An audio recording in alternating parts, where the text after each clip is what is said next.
enough to not have that happen to myself. So I've seen plenty of other races and tourney races too where that has happened. But I think both our runners are experienced enough to be able to find bombs here and not have that happen to them either. But yeah, we're getting right into this race. Uncle's dropping that hot tip that the magic cape can let you go through the barrier to Aghanim. So we may see an Aghanim seed just based on that.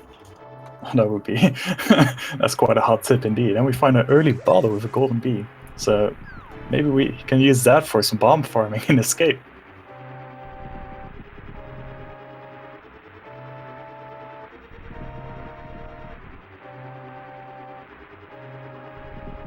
Chat already knows it, but we're gonna have that one item, that very, very low chance item showing up right here. That nice sword, yeah. Good if you see old- Uncle holding the sword at the very intro, then he'll give you a sword. That's a 2% chance for that to show up per the item distribution Excel sheets that came out for the logic. So really, really, really rare to see the sword show up, especially in tournaments.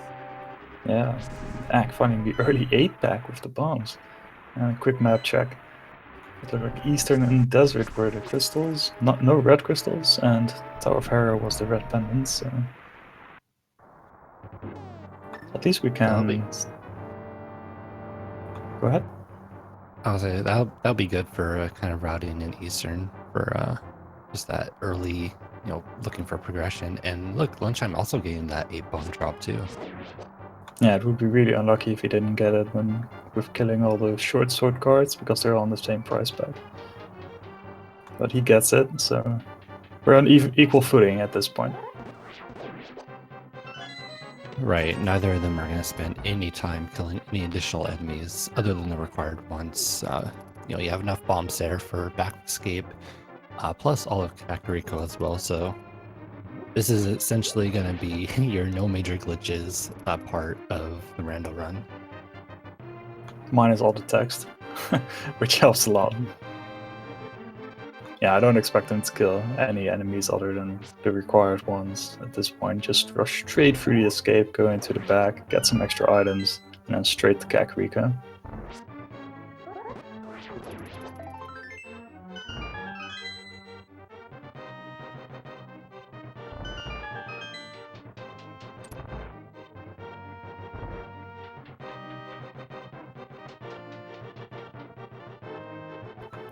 Now on to the only real difficult part of Escape, the ball and chain card. There's a couple of strategies. You can, like Lunchtime does, throw a ball at him, maybe slash him 4 times. Yeah, seems like exactly what he's doing. Ack goes for the ace slash strat, which is ultimately a bit faster, but also a bit riskier. Yeah, it's definitely a little bit riskier because you have to be able to time those slashes because you can't get hit while the ball and chain guard is taking damage. So if you mistime that slash and maybe clink on the ball and chain itself, you take a heart of damage there. So a little bit scary when you only have 3 hearts at the start of this. So the pots are generally like the safer strat because you're not going to take any damage from that. Yeah, exactly. So that's a small consideration to make. But if you're confident, then the 8 slash strat is definitely a good choice. Plus another thing, it lets you set up the big key dropping right at the entrance to the cell too. So just a little bit of like a small optimization to take off like maybe half a second to a second. Yeah, and of course in the grand scheme of things, taking off 1/2 of a second doesn't matter too much over the course of a run of an hour and a half, but it's all the small things that do add up. True, and technically it is a speed run. It's not just a race. You're looking for any possible way to save time outside of routing itself. So that's where your execution really comes into play. How do you get through rooms as fast as you can? Yeah, exactly. All right, both runners entering the sewer. We do have a few more items back here. Not really much for progression just yet. We got that bottle, fortunately, so they'll be able to check Sick Kid when they head over to Kakariko afterwards. But who knows? Maybe hopefully we find something here to kind of opens up the seed a little bit more. Yeah, I don't expect that there will be a lot of items that will keep them away from Kakariko in the start. It's definitely the highest density area that you have next to the South Shore. But maybe if they find like Bow and Lamp in Kakariko, they might choose to do Eastern over the South Shore, and maybe we get a little bit of divergence at that point.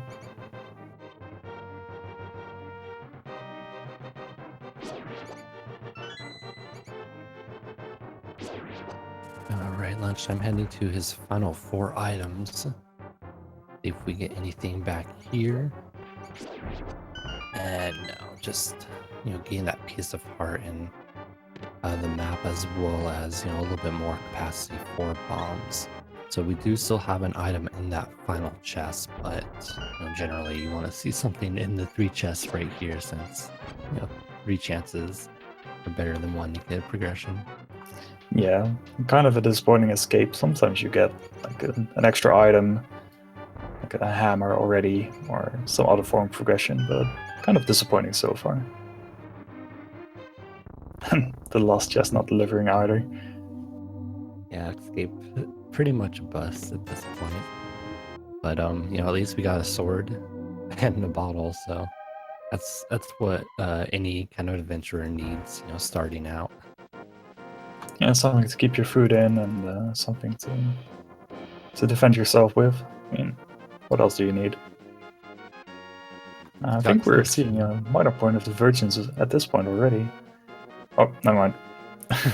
Actors took a different route into the last divergence. It was just taking different ways to the same location. I wouldn't have been surprised to see one of them go for a quick lumberjack check, but no such luck. Right. You would think, in a tournament, it's a little bit more risky. Ooh, we got a moon pearl from the thief's hideout. That's a good thing to find early. I mean, you expect it at some point in the light world, obviously, but getting it this soon is pretty nice. Allows for the fake flipper into the waterfall cave at some point, once you have enough rupees to want to go to Zora. But yeah, anyways, back to the lumberjack cave. Definitely a little bit more risky to skip that in a tournament scenario. Not so much for like a your standard just daily race or anything like that, because that knowledge could really kind of affect how you want to approach the seed. But then again, both runners may be thinking like, if I see that Agnum is being required, which is not very likely now, given that we have that hammer and a master sword from Lion's Hut. About a progression, right? Agnum may not even necessarily be required, or the seed may not be pointing to it. Anything being in that lumberjack cave, if you have the items to get to Dark World early on. Yeah, I'm not exactly sure about the numbers. I think the lumberjack item was required like 7 or 8% of the time when I last checked it. So it's usually not really relevant to check it. Ooh, nice fire round. But it's the information that matters. But some people just like to wait with it until they find the boots, so you know that it is in logic.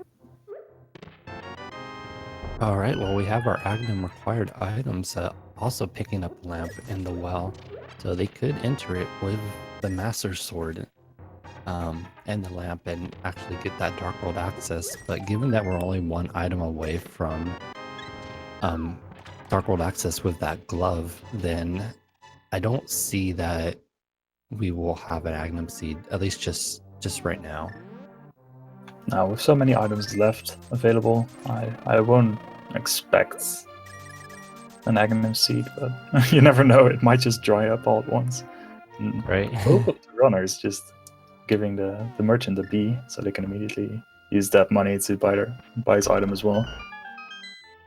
Yeah, the golden bee giving 100 rupees if you do let it go next to the merchant. So really nice for early game when you may not have a lot of rupees and you're looking to do, Zora without doing the Houlihan glitch.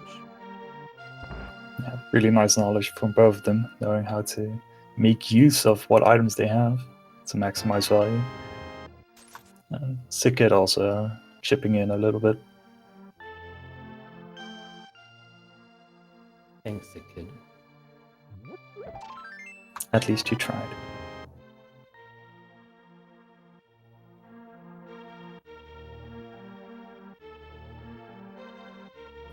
With the items that we currently have, I don't expect a major divergence. I think they'll both just go straight to South Shore. Yeah, especially with that Moon Pearl too, you can get up to that waterfall cave. Although another thing, you can make the argument that, you know, it may be a little bit more practical to go to Sahasrara and Eastern first and maybe find like another 300 rupee drop. And then, you know, do South Shore into Zora afterwards, just so you're not having to backtrack with more rupees.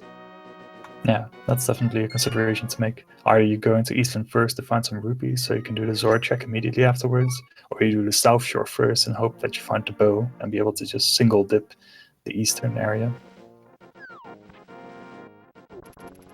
It looks like both runners are going to opt to do the South Shore, which I think, yeah, makes a little bit more sense. They have a lot of locations here, plus you know, there's no guarantee that Zora will actually have anything, you know, should they do the fake flippers route. Ooh, well, there's our Dark World access very early on, so I fully expect to see probably a pod dip once we get to Dark World. Yeah, pod might happen. It's a lot more tempting to go into pod now with the new bottle glitch, where you're able to go into the bow locked side anyway, so you're able to almost full clear it without a bow, just not Helmasaur. But otherwise, I mean, the entirety of Village of Outcasts is open as well. With the Fire Rod and Hammer, you can full clear Skullwoods and Thieves Town, so that's a whole bunch of items. Yeah, this seed's going to open up extremely fast. So it'll be really interesting to see, you know, how our runners decide, you know, what's the most efficient routing for clearing out these crystal dungeons. That was a nice double kill with Bulldogs on the left. And it was, they ran straight into the bomb. That was very nice. Nice items here as well. Half Magic, Quake, and a few hearts. The early hearts are always nice to get. Yeah, especially getting that very early Dark World access, where pretty much anything can kill you if you just have the green tunic and 1 or 2 hits. So having that little bit of a buffer is gives you a little bit of peace of mind. Yeah, I'm sure Ack has a lot of experience with low percent situations in late game dungeons with his entrance. I assume that he's gone into Turtle Rock with 3 hearts more often than not.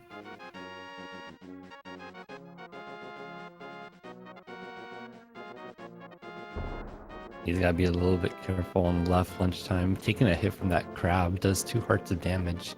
So rather than trying to pick up that bomb again, he just goes ahead and throws out another one so that way he doesn't die. And the second hit would be fatal there. So I assume that we might see some divergence here. Maybe lunchtime goes into Hype Cave first and then routes north. Maybe Ack will just go straight into Village of Outcasts.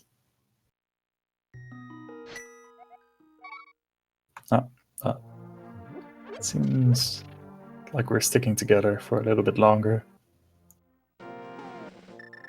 Yeah, you may be thinking, you know, with having, you know, the tools to complete Thieves Town, and Skullwoods right now. Oh, let's look at this map check. So we have Green Pendant, Skullwoods, Blue Pendant, Ice Palace, and our 5 and 6 crystals on both Mire and Swamp. Yeah, it doesn't look like Pyramid Fairy is going to be in Logic anytime soon. But anyways, what I was saying, yeah, so they have the tools to complete, you know, Skullwoods and Thieves Town. Right now, you may be thinking, you know, let me see if I can find something in the overworld to kind of speed up those clears before I go into them, because I'm going to be checking these locations no matter what at some point. Fortunately, not finding anything there except just 300 rupees, which, you know, could help a little bit with just money routing, but nothing that you really want to see. at that in the hype cave. And it was pretty disappointing. So lunchtime save and quits out of hype cave, while Egg probably routes towards Stumpy and the digging game first. Just trying to maximize the value before he heads into the dungeons. Right. It's kind of a risky gamble because you don't have the mirror. So you'll have to, first off, you'll have to, come back for the South of Grove cave, should you find the mirror later on. So that's another backtracking. And then plus you can't actually get into our Village of Outcasts unless you happen to find Mitts or the mirror at one of these two locations. So it is a bit of a gamble. But we'll see right now if that digging game does pay off. But lunchtime, is taking the safer route and just saying, hey, I can just go straight down to these locations that Ack is at after doing everything I need to do in the Village of Outcasts without having to backtrack. And there's a possibility that I can find the mirror as well. Yeah, that sounds like very sound reasoning. The other option would have been to route north out of Hive Cave and check out the pyramid and catfish afterwards. It's kind of a long trek, but there's always the opportunity that you find something there instead, because once there are single locations, you really don't want to head back there. Sure. Well, that's actually a really good routing, I think, just to do that. And we got shovel from the dig game, so who knows if we actually just found the shovel by digging it up or if we're just actually stealing it from the vendor there. But regardless, that's another location that is available. Yeah, so is Agg's name going to be Thief for the rest of the game now?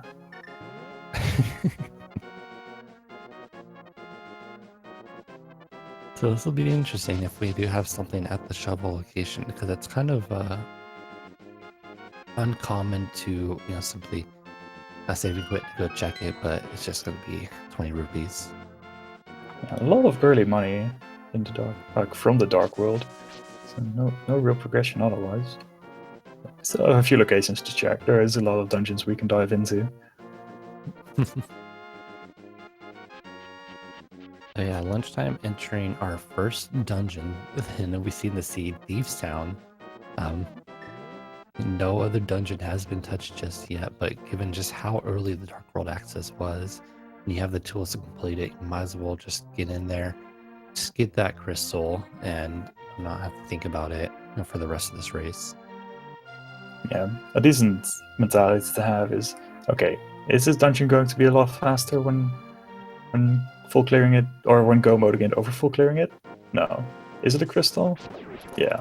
Can I full clear it? Yeah. Let's just do it. Right. Definitely, Thief Sound is a very linear dungeon, so you don't have to think about doing it now or later. The only thing that can make it a little bit quicker is that hook shot that he just found, as well as boots, just to kind of speed up travel. Yeah, if there is a dungeon where you really like having the boots, it is definitely Thief's Town, but I don't think you can leave Thief's Town for a long time just in the hope that you find boots along the way.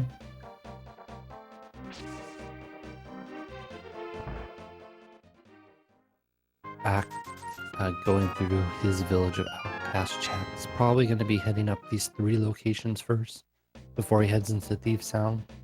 Obviously looking for something to just kind of speed it up a little bit, and then gonna also be heading into that dungeon and get that crystal out of the way. Yeah, it's a very reasonable decision to do the 3 checks around Thief's Town first, in the hope that you find either the hookshot or the boots or something to speed it up, or make it a little bit safer. Both the runners doing a very logical decision.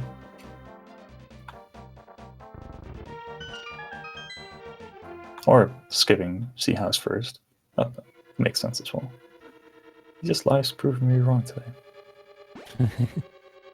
And he may be thinking that, okay, I could just route this in when I head up to Skullwoods. I mean, it's a very small optimization like we were talking about earlier, but those small time saves do add up throughout the run. And he may be thinking that he's a little bit more behind because he opted to do that the south side of Dark World checks and didn't get anything out of it.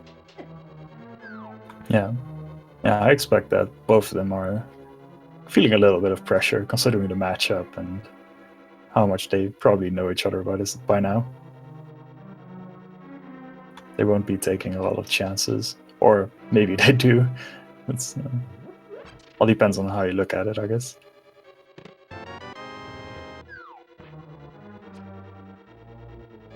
But so far they've been following mostly the same route. Acktheboker has a few overall checks over lunchtime, but following closely behind. Okay, does find that small key there, which is kind of a relief. You're not having to worry about the small key showing up on blind and then possibly having to dip back in to find, that last item, since they have all their dungeon items at this point. Yeah, logically the small key cannot be on blind because there would technically be a way that you can soft lock yourself. But oh, really? I didn't know that. Yeah, if you would use the key right before you go upstairs to the bombable floor to go into the big chest room, then if the key wouldn't be available anywhere else, like on blind, because you cannot get there without bombing the floor, then you would soft lock yourself. Oh, okay. Well, that's good knowledge, even just for my own races. So thanks for explaining that. But there we go. Lunchtime going into his blind fight. Gets that clean phase 1. Taking a little bit of damage phase 2, but he has enough hard set. He should be able to finish this off pretty easily. Ack is a little bit low though. Only has 2 hearts, so really anything that touches him is gonna finish him off. Yeah, needs to be a little bit careful. If he really feels like it, he can use the red potion that he found earlier in Kakariko Village. But there are a couple of hearts in the basement that he can pick up. And hopefully he feels safe enough for blind then. And I don't know if he saw the stun prize was the heart as well with the hook shot. That's pretty easy to farm just a few extra hearts so you're not, in that danger status. Yeah, and technically you can sometimes use the hook shot, and if you hook on a certain pixel, then the heart pickup will count as 2 somehow. I'm not really sure how it works, but it works. So if he knows about that, maybe he'll try to use that in the following room. The lunchtime actually not opting to do Skull Woods, which is fine. It is just a green pendant, but rather, having that hook shot and the hammer now, go ahead and go up to Death Mountain and get access to Hera, as well as just all the items that are on Death Mountain too. So definitely looking for the greater density of items. Hoping to find a little bit of progression from there. Yeah, definitely a sound decision, the hook shot opening up all of Death Mountain. Lumberjack only being 5 rupees, so it doesn't seem like we'll be killing the wizard today.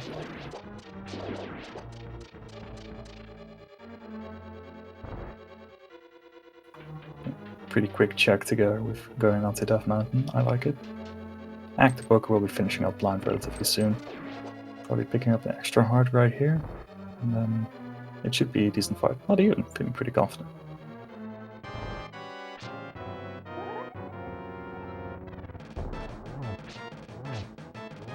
Alright, Ack also getting that clean phase 1. Should be perfectly fine to finish this fight off. Oh, has to be a little bit careful. He does have the potion though. Okay. The flute from the old man, by the way.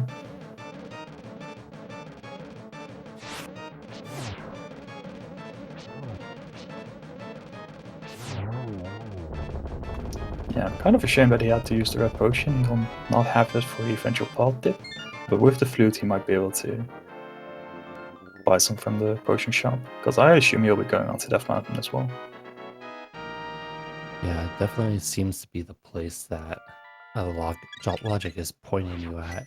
Technically, they did have really early access to Death Mountain, but at the same time that they got that access, most of Dark World did open up as well, so it was a little bit more favorable at the time, just given that you didn't have the hammer or the hook shot to get around Death Mountain too much.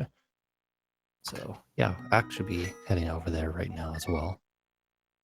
Something that I maybe would have liked to see from lunchtime there was after the Spectacle Rock check to go into Spike Cave first, because with the red goo he might be able to get through that pretty easily. but just going into that east half mountain works as well.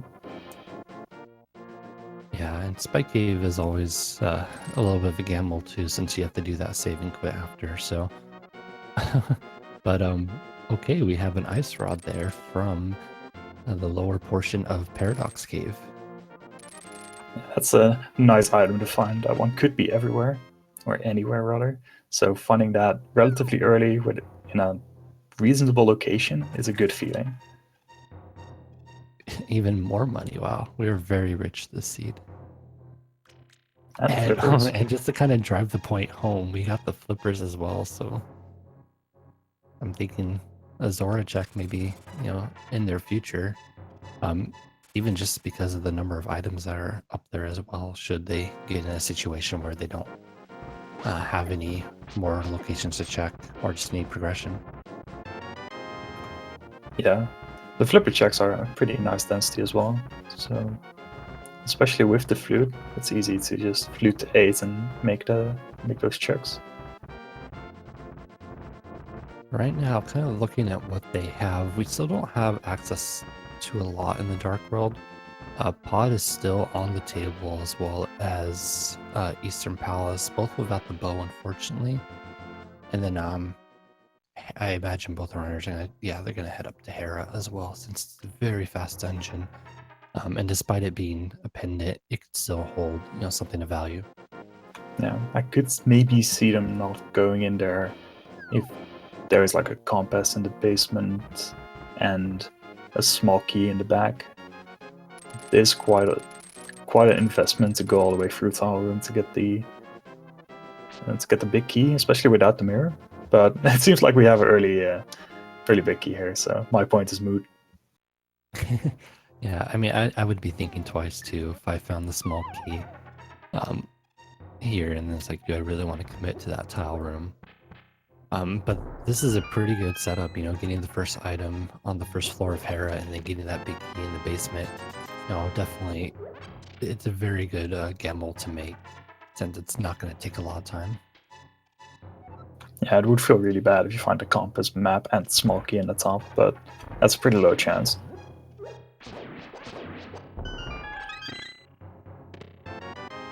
The only big decision that you have to make here is, okay, do we go into Spiral Cave after this, or do we actually go for the Spike Cave check? I assume they'll check Spiral Cave before, because it's more out of the way. You never know.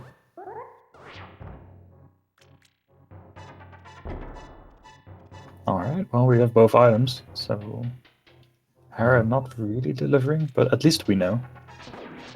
We're trying to save and quit, actually. Wow. So no spiral or Spike Cave check. I'm not sure how I feel about that one.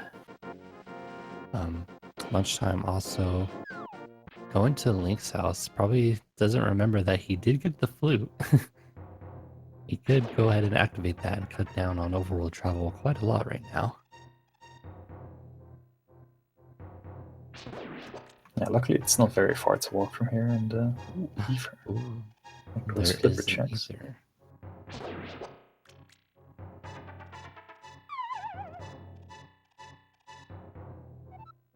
But yeah, it's just, the Zora check does seem a little bit out of the way, but still, putting in Hobo, the 2 items in Waterfall Cave, plus the Zora's Ledge. Those are 5 items you can grab right now, and look, the pays off right there because he finds the mirror. That's a nice find. It's very interesting too, because they could have fake flippered there very, very easily.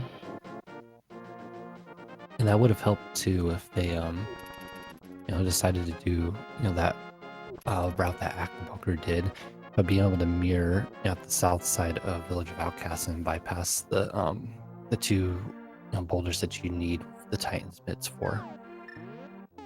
Yeah, exactly. It would have cut down on the overworld routing a lot, but at least he found it. And that opens up Swamp Palace as well, I believe. Yeah, I would 100% be looking at Swamp Palace next for my dungeon, regardless if it was a pendant or crystal, just because of how kind of the logic works. Given the amount of items you need to even get into Swamp Palace, it's definitely, I think, a worthwhile investment at this point. Yeah, you can't full clear it. It's a crystal. I mean, you'd rather go mode it than not, but this early in the seed, I don't think you can gamble on it not being in logic. Or rather than not being logic, not being what the logic expects you to do.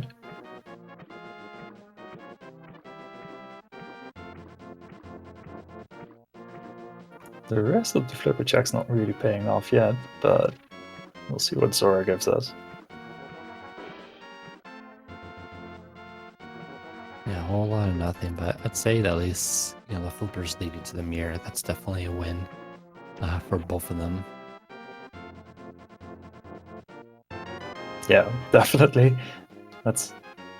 I think that's already worth it. I'm not sure if Lunchtime remembers he has the flute now. Obviously, I know the saving quit is faster from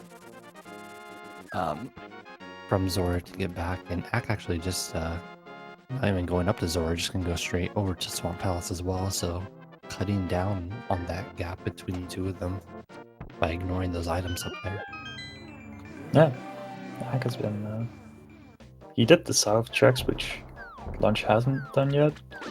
But Ack has skipped the Hera and the Zora checks, so they've been skipping a few of each other's checks by now. And it will be interesting to see when they'll come back on those, if even. I wonder if we'll see, this. I wonder if this is probably intentional by Lunchtime. He's probably thinking, I'm going to clear Swamp, and then head up to, Stumpy, South of Grove Cave, dig game, and then mirror there and go straight into Kakariko and activate the flute from there. So that's kind of really efficient routing if that's what he's thinking. Whereas Ack just goes straight to that location he missed. It doesn't find anything terribly important there, just 3 bombs. Yeah, it seems like very solid reasoning for Lunchtime's routing. It's probably a bit quicker as well.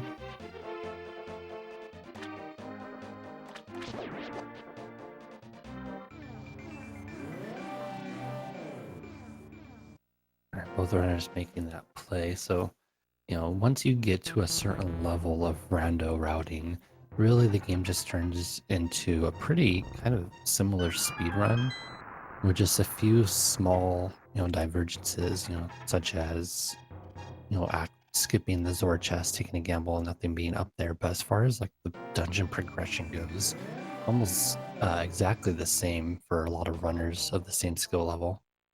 Yeah, it's really interesting to see that aside from a few different checks, the main line has been very similar, like you said. Just Ack not doing something that Lunchtime does, Lunchtime skipping a thing that Ack has done before, and aside from that, just going into the same dungeons, doing the same big areas. It's very cool to see. And with such minor time differences as well.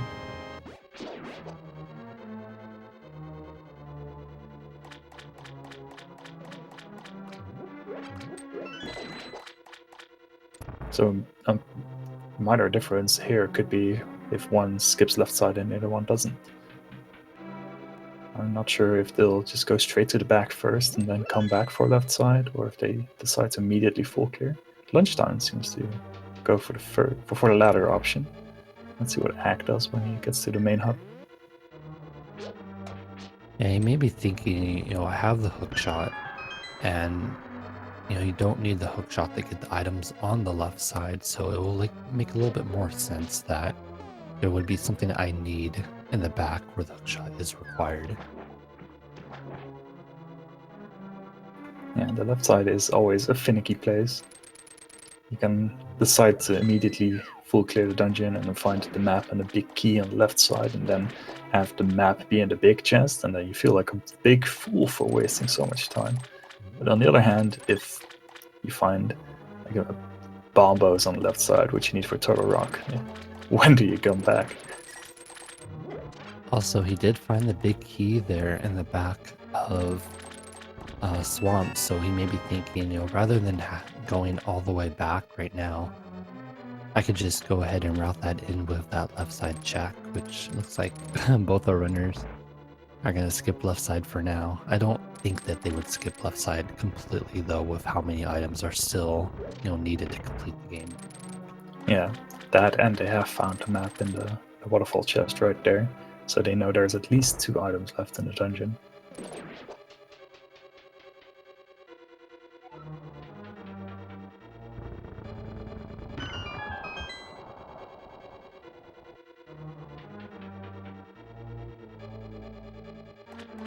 Lunchtime, going into his Argus fight, opting to just skip the menuing of switching between the hookshot and the hammer and just using the Master Sword 2 slashes to finish off the R guy, I believe is what they're called.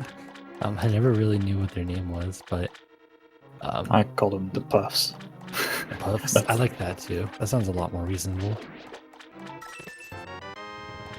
Puffs die and then pulls out that fire rod for those 4 hits to clear out Argus and gets rewarded with another heart container. Yeah, we're just playing the base game here. What else do you expect? Do you expect anything else than a full heart after defeating a boss? No.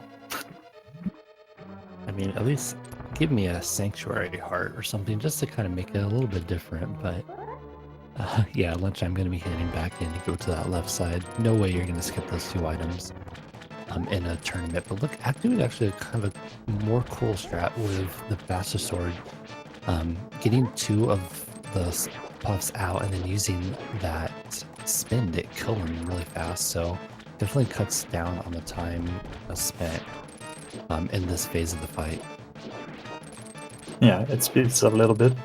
It does take a bit to charge and then hook twice, and it's a little bit finicky with the position of the puffs, but he gets through it quickly as well.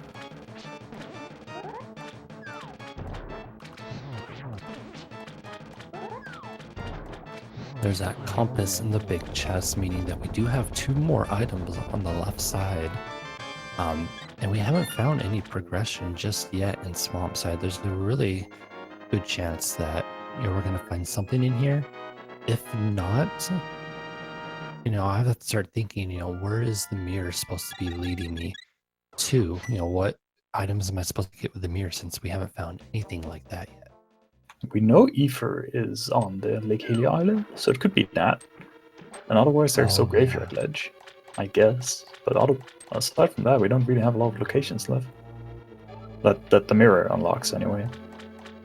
Yeah, we still have plenty of dungeons still available to do right now, or at least enter. Yeah, between Skullwoods, Eastern, and Pod, we still have quite a bit to do.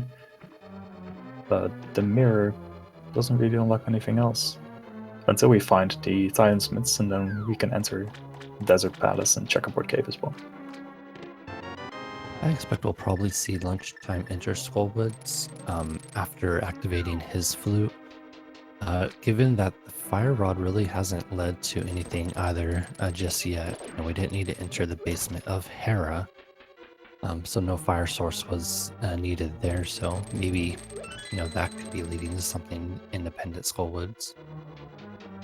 Yeah, I'm not sure how the current logic works, whether items really lead you anywhere. I find it really hard. Oh, look at that. That is a very nice find right there, getting those Titans mitts from left side swamp. Oh, that's definitely worth it. Now the entire world's our oyster. Right. So we got, don't have Turtle Rock access just yet. We still need Venus Maria. Same for Meyer. We don't know what medallion it is just yet, but we can get in if it is Quake or Ether. Yeah, I expect Act to at least pick up Ether right after this. I'm not sure when Lunchtime will decide to pick it up, because he's going the other way first. Well, never mind on that Skullwoods play. It doesn't really make too much sense right now, given with the mitts. But I will probably see one and then probably head over to the Maya area pretty soon. Both to check Desert Palace to see if it is going to be boots locked, as well as to see that medallion on fire as well. Yeah, again, having information is just so important to see whether you need bombos, if you actually need Ether in either dungeon. We see Ack picking up Ether right here. So he hasn't gone up to the pyramid yet. I don't think we have either of our runners do that. So maybe he's actually opting to put emphasis on pyramid and catfish before heading over to that guaranteed ether that he already knows is there. That's also a very good option. Oh, yeah. There it Okay. is. Well, I feel like a city goose right now. I thought he would do that too, but you're talking about earlier just the pyramid and catfish being off those one-off locations. Once you start ignoring them, it can really kind of sit in the back of your mind on whether or not they have something that you need. He could also have in his mind at lunchtime maybe check these earlier, and he wants to make sure that he's not losing out because of some checks that his opponent made very early. So just the bombs on the pyramid. Catfish having something would be really interesting, to be honest, with how much of the world is open just right now. But technically, we did have access to catfish pretty early too. Yeah, right from the start almost. Yeah, lunchtime got his shovel from the dig game earlier.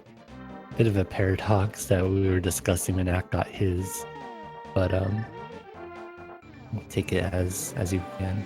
But here, we're getting those potions, on the way up to catfish too. Gonna help a lot with just having that green tunic and giving him out of money they have too. It kind of makes sense to do that. Reducing a little bit of lag by having fewer rupees. Matters. It matters. Nice routing from lunchtime here to be able to also pick up the frog here to turn him back into a dwarf. Get that reward. Do the peg hammer. The hammer peg cave. I like the peg hammer. My favorite part of Rando. Talking's hard. But no, you're not wrong. This is very, very, very efficient routing from lunchtime. And honestly, if you're not terribly great at, trying to analyze the seed and figure out what's the most logical place to go, the next best thing you can do is, chaining all these locations together in a very efficient manner. So definitely props to lunchtime. He's doing a very good job with that so far. And routing also makes a lot of sense on Ack's part. He skipped the Zora area first, but being able to link it with catfish makes it all makes sense now. Right.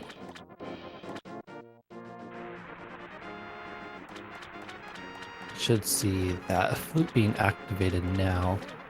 Probably head over, turn it in right away, or maybe even go up to the graveyard ledge first, just to knock that location out.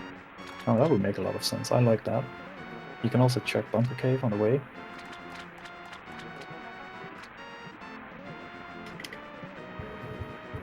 You might leave that for later, maybe if he combines it with Skullwoods at some point.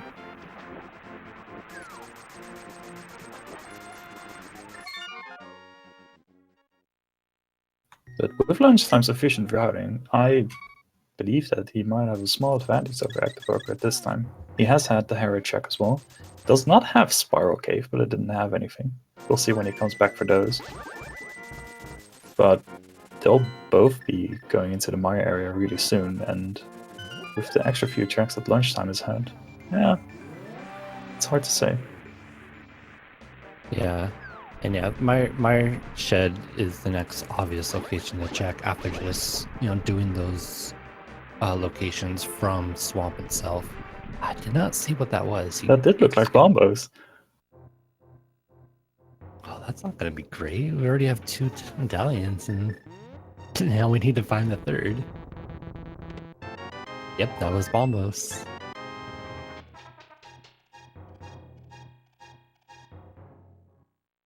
Yeah, after this area, I expect, after checking Desert and Checkerboard Cave, I expect Death Mountain to come after this.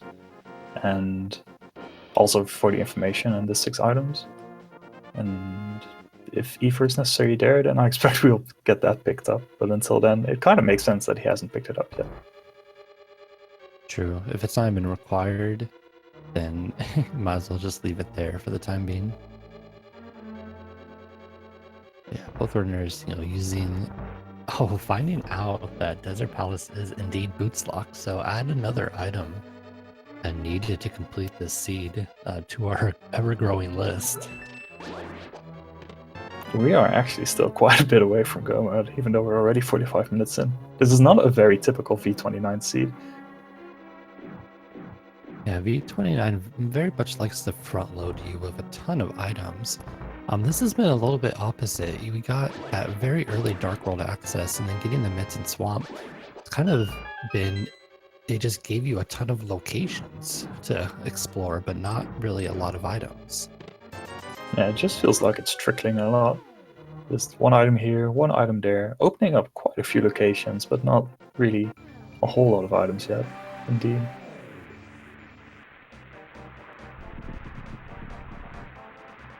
Desert Palace not having anything that I can see. So we do at the very least need boots to complete it fully. Yeah, we still need bow, bombos, boots, cane of Samaria. Picking up the blue mail just for safety. So what looks different about the Pikachu than with the blue mail? I can't tell. It looks like he's crying. That's pretty much it. The stripes become blue. Oh, okay. But yeah, it definitely looks like he's crying now. Maybe this is an accurate representation of how Ack feels at this point. Well, okay. Wow. All the safeties. But yeah, definitely heading up to Death Mountain is the next obvious choice. First, you get the info for Turtle Rock Medallion, and second, just because there's a good density of items up here too. Yeah, exactly. I mean, if they're just going by density, this all just makes sense. Now, if this does not lead to anything, then I really wonder if we're going to see divergence, because the options become a lot less clear after this. There's a bunch of overworld maybe on Ack's side, he hasn't done the Smith side quest yet, but even though it's not completable, you still have the combination of Pod, Eastern, and Sahasrahla that they've not gone into at all. Yeah, this is when the seeds really, or the races really begin to get interesting, and really when, some player's knowledge of how to analyze a seed really comes into play. You're really looking at, what items did I recently get? What items have led to stuff already? What makes the most sense for, how the fill algorithm works for Randomizer, and where can I get progression? Yeah, and the locations are steadily drying up at this point, so all the options that they have are becoming less and less efficient. If they want to go for full efficiency, I can see them going for Skullwoods first, even though it's a green pendant. And then that's 2 items, plus the third one from Sahasrahla, and they can link that together with Pod and Eastern. So for full efficiency, that would make sense, but I'm not sure how much they fancy going into... Oh, was that another Bombos? Another Bombos required, so no need to go over and grab that either. Wow. What a bait. I would have totally fallen for that bait. I would have picked it up, so good on them for skipping it. Get a book that opens up the tablets, which we'll probably see either get checked right away, but nothing else on the entirety of Death Mountain. Wow. What a weird seed. It really is a weird seed. Maybe getting the book incentivizes them to actually go into Skullwoods. Maybe combine it with a pedestal check. I mean, you're there. You have the mirror. It might make a bit more sense. Ack being able to link this together with Hera as well is actually pretty sweet. Yeah, that's going to be really beneficial for him. I was about to say, I think Lunchtime already found his 2 items. I think he kind of just had a lapse in what he did on his previous trip. So this will be kind of nice for lunchtime to make a little bit of a lead over Ack. Yeah. And a shield, that's obviously you don't need the shield, but if you're thinking in terms of logic, finding 2 more shield upgrades opens up a laser bridge since we don't have Kena Burna or Cape yet. Yeah, I wonder where Ack found his first shield now. Was that in Spiral Cave? I think it was. It probably was because that was the one location lunchtime did not go to. Here we're getting that spike gate check. Yeah, I like it. Makes sense to do that right now. You're already there, so. Gets away with 1 heart too, just to get a heart piece. Yeah. At least didn't have to use a bottle, so that's nice.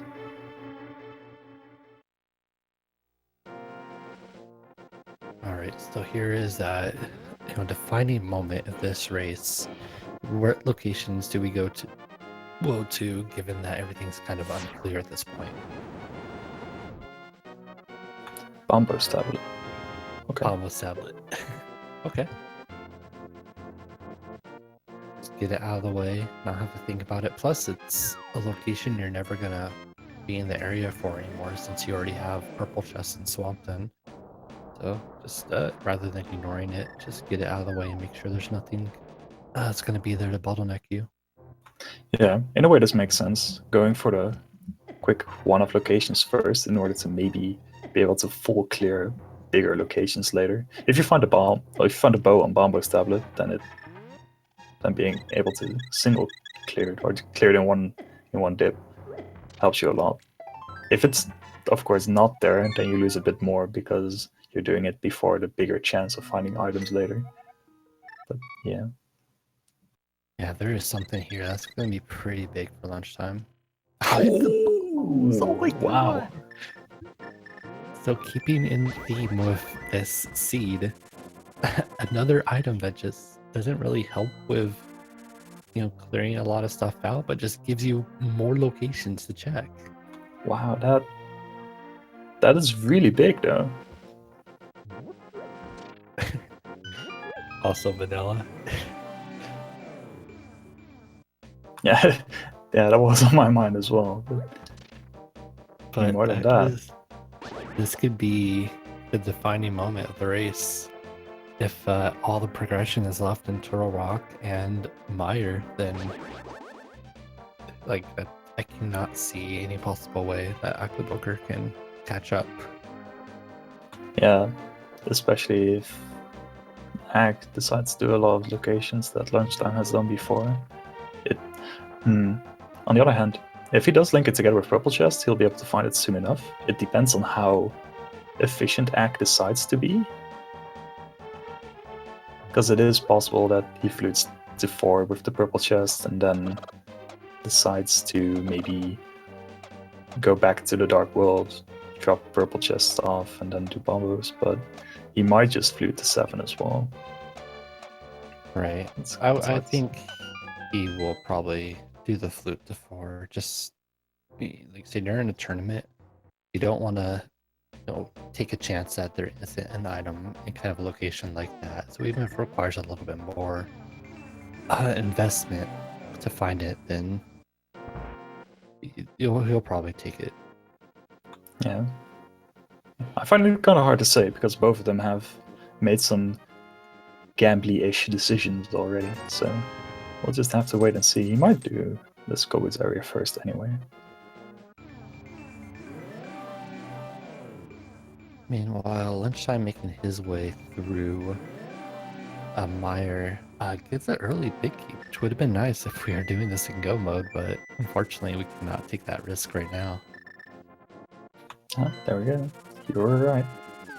Alright, so I really like this. This race is still happening. Ack gonna find his bombos and probably head right into Mire afterwards. I wonder if he'll actually go into Mire. I mean, without the red cane, it is not as tempting to go in there. I was actually kind of surprised Lunchtime immediately dove in. I think as long as there's an item that's not on on Vitreous, there's a good chance of finding something here because the only other option is Bombos leads to Turtle Rock, but you can't even do anything in there until you have that Cane of Samaria. So maybe not necessarily looking for the cane here, but maybe just like a bow or even the boots too Yeah. to give those items. So there's our first item, 50 rupees.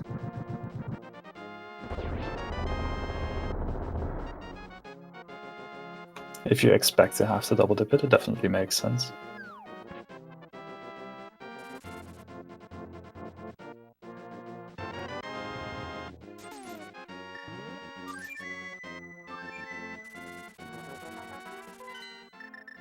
Yep, there's that fire Alright. entry from Ack. So yeah, despite like the divergence and just checking locations, the dungeon progression has been pretty much exactly the same.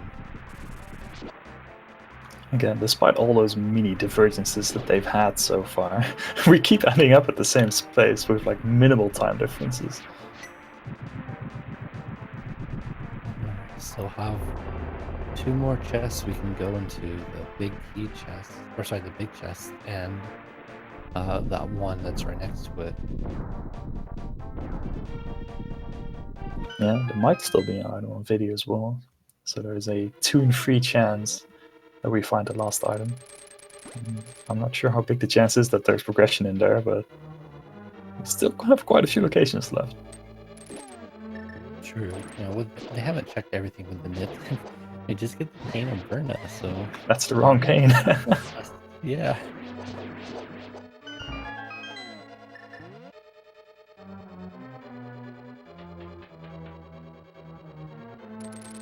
All right, now the seed, the routing really.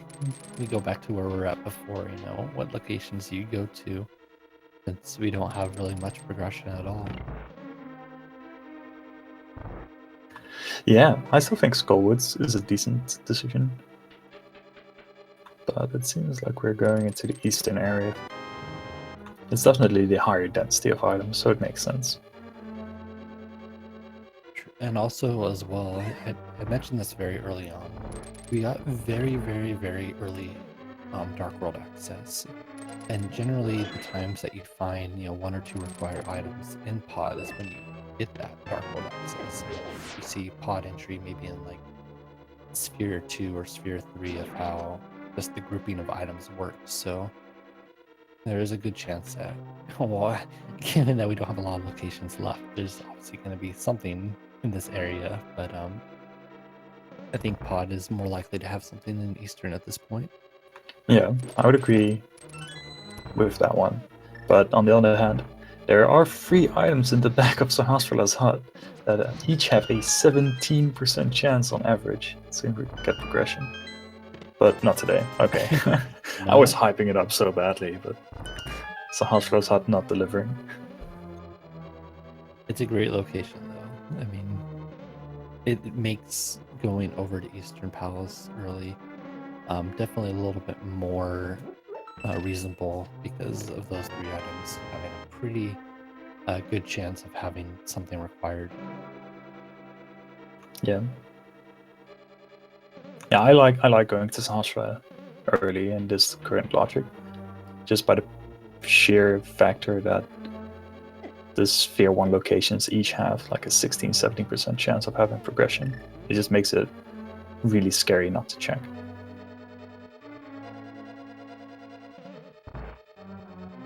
Gonna pick up his Cane of Burna as well. I'm gonna be heading out right away.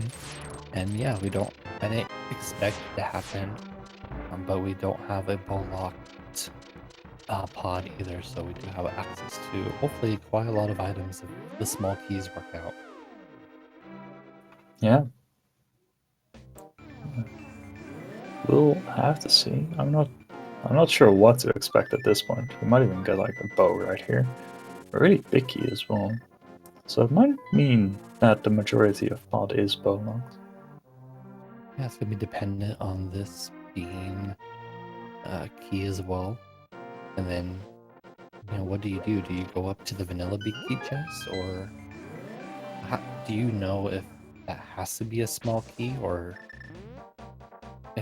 that just means that the rest of the dungeon, you're not supposed to come in until you actually do have the bow. And look, we're getting our first major divergence in routing here. Finally. 1 hour in, and we get one major difference in decision making.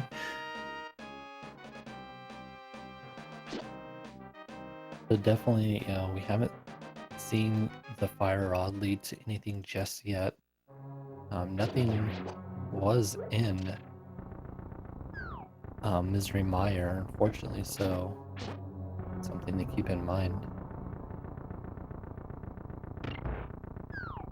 We got Temper Sword in a pod on Lunchtime side. Definitely a nice find. Can't complain about that one. Still, though, we're looking for that progression, not for offensive or defensive capabilities.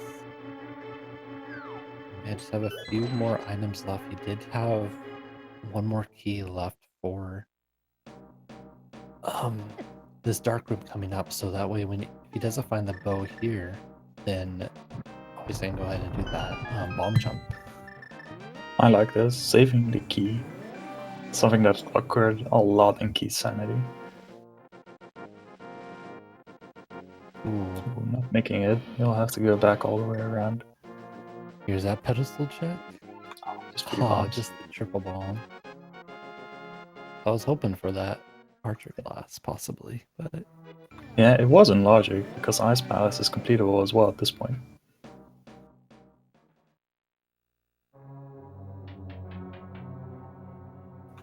We'll see how tempting it is to clear Muffler at this point then with the Greed Pendant. Anyway, what did you want to say? Sorry. oh, just seeing Lunchtime finding his last couple items. Don't know if there's going to be anything in the big chest. But Ack picking up like magic cape in the back of Skull Woods. I don't know. I think someone did already check the Cape Cave on the way up to Lumberjack, so I just don't remember exactly what it was. I don't remember having the Bumper Cave check. And maybe I'm just wrong. But yeah, and neither of them have gone to Skull Woods yet, so you wouldn't really be up there in the Dark World. I'm dipping out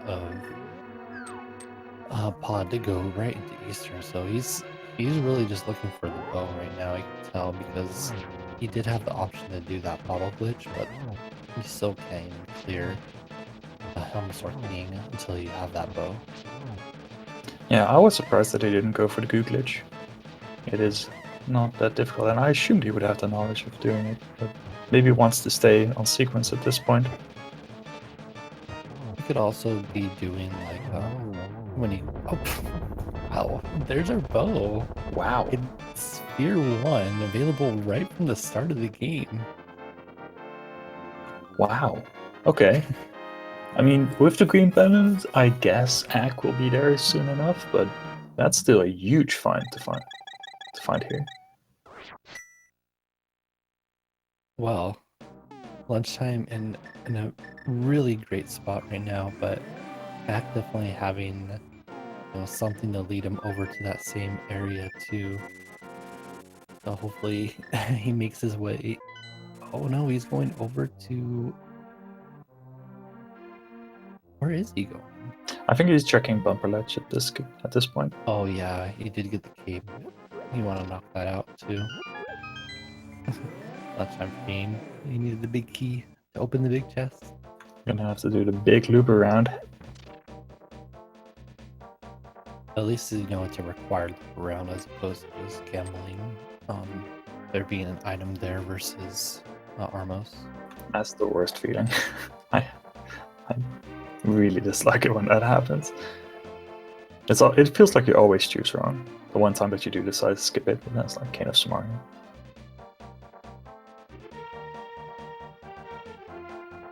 There's that cape check, and it's just 50 rupees, it appears. So, kind of a dead end as far as that cape goes. Yeah, nothing really, yeah, it's on the Scobert side of things. We'll have to see what the green pendant brings, but it does seem like lunchtime is pulling ahead just a little bit. True. If the green pendant ends up giving Kina Samaria, that will be really big for Acktheboker. So right now, just based on what items we have, definitely lunchtime appears to be in the lead, having skipping the pendant skull woods and going over to eastern pod area to find that bow to let them clear out both these crystal dungeons. But we are still missing the boots for Desert Palace, as well as obviously the Cane of Samaria for Troll Rock and Mire. Yeah, it's surprising though. We're still 2 items away from no mode even. With so little locations left. I think after this we only have like Ice Palace region left. So there's still quite a few question marks in this seed. Right. And also lunchtime could head over to Skullwoods too, just to look for Samaria or boots too. So despite being in the lead right now, he could be doing the same things that Ack did. Yeah, that's definitely true. We still have the rest of pod as well that is locked with was bow locked. So there might be something there, but otherwise we don't have a whole lot left. Unfortunately, just the red rupee from that green pendant turned in, so Skullwoods ended up being a bust, unfortunately. Yeah, let's not be feeling good about that.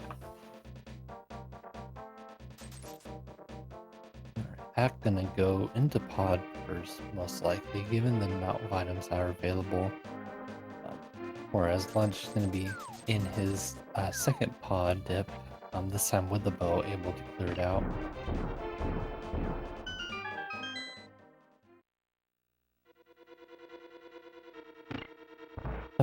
Back in the same dungeon, but just at different points of the seed. Yeah, it's pretty funny.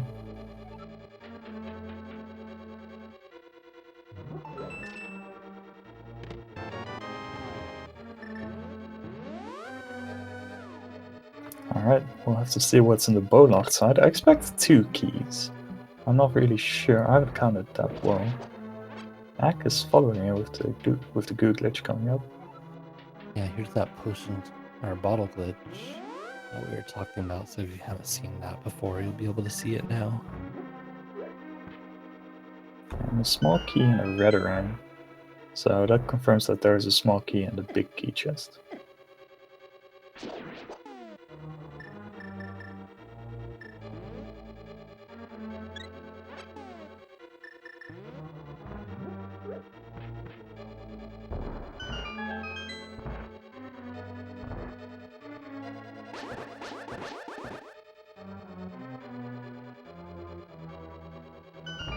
Alright, there's that glitch. So using the potion in the room before leads this weird camera glitch where it like puts it kind of it shifts with Link. So with how the mimics work, you're able to force them to the other side of the room, making the game think that they're not there anymore and opening it up.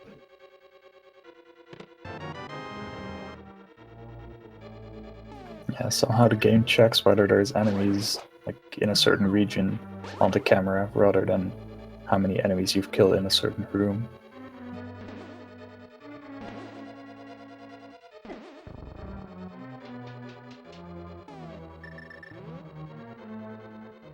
Alright, lunchtime, just about to enter his Helmosaur fight. Not gonna pick up what should be, like I said, the small key in the vanilla big key chest. But it's gonna take him a while to figure out that there is nothing here, and unfortunately gonna have to dip into Eastern Palace first. Yeah, you'll pretty much be taking the same route as lunchtime. It's just a double dip of pod, doing the same thing. Just we'll have to see if lunchtime decides to do Skullwoods after this. I'm not sure if Helmosaur has an item or if it's like the map or compass. I think we found a compass already while heading to the big chest. It was in the big chest, and yeah, just 300 rupees, unfortunately. So now we're back to the drawing board. Do we do Skull Woods or do we do Ice Palace? Well, at least for lunchtime. Obviously, we know Skull Woods isn't the play, but Ice Palace is definitely one of those options as well. Yeah. Wow. It's surprising that Battle of Darkness was completely empty aside from the Tempered Sword. Okay, lunchtime making what I think is a more reasonable play. You know, we do have the Fire Rod for both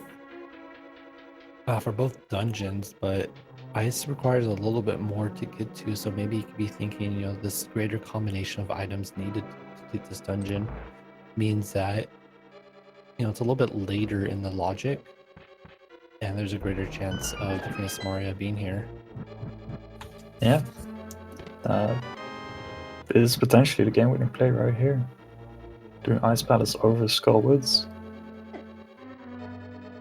We know there's nothing on the pedestal, so there's nothing that Ack can gain from that.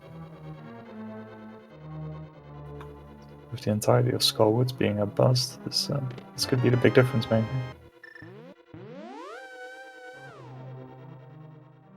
You got our first item, the compass. Not really an item you want to see. You're really hoping for a small key, so you can head over to that right side of Ice Palace with the 3 chests, but fortunately you're gonna have to dive a little bit deeper to find, you know, a key to get into there.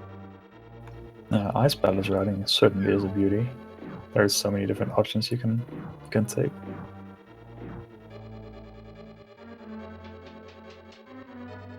After doing the bomb jump, going down and killing that line of penguins, there's like this room in the shape of a plus. You can go left and kill the 2 freezers right there, hope to get a key so you can backtrack and just go right.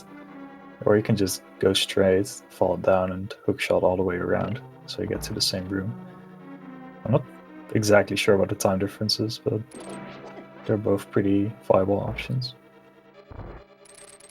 We are gonna see that bomb jump, mostly because you don't have the key to Samaria, and you know, if you go through the entirety of the dungeon, there's a good chance, there's a possibility, I think, you can run out of a key, and not be able to push the blocks down, to push onto that one block since you don't have the key. Yeah. I don't know, I'm not perfect at ice routing. I have to like kind of actually be able to do it to make sure I know what I'm saying is correct. Yes, sometimes the rando logic requires you to have the cane in Ice Palace, and in that case there's a small key on Cold Stair which makes Ice Palace not completable in the vanilla way.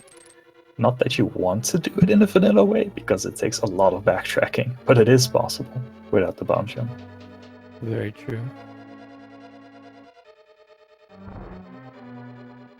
Alright, now we get to see those 3 chests all right next to each other in ice. Well, we will find something at least here.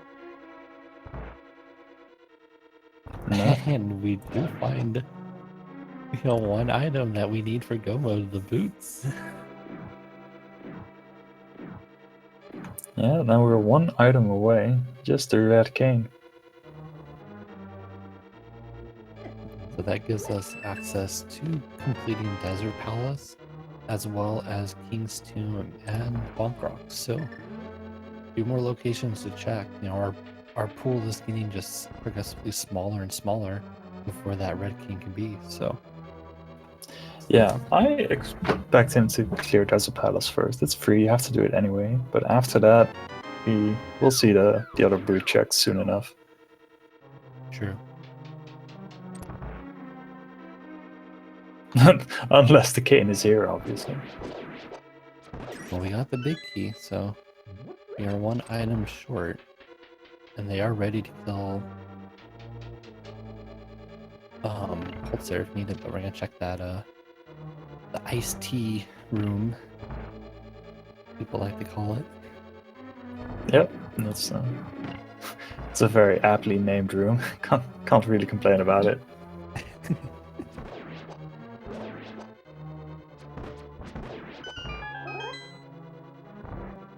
Just the map there. So he's just gonna head right back up to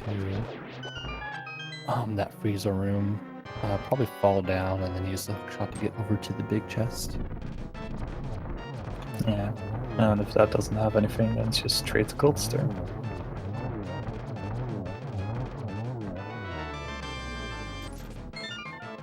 Finishing off his Armless Knights with that new bow that he found in Eastern Palace. So he'll be heading back into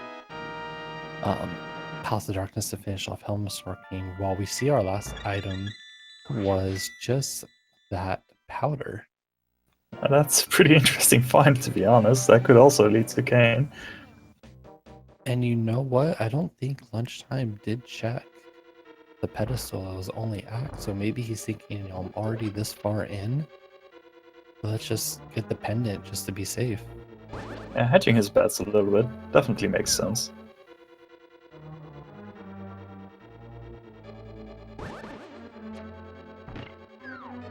Ooh, gets hit by that ice and just messes up that spin, so he's not going to be able to get that quick kill in the corner. Still will be pretty quick though with half magic fire rod and tempered, but not as fast as you would want to. Yeah, he's not in any danger of dying, at least. 15 heart red mill. But it does take a little bit longer. And there's that key too that we were talking about. So if you didn't do the bomb jump in here, then you were not able to get to Cold Stare until you find that Key to Samaria. He could have deduced that Cold Stare was not actually necessary. He knows that Game Samaria is his go mode item. And with the small key being on Cold Stare, that does mean that you require Samaria in order to beat the dungeon.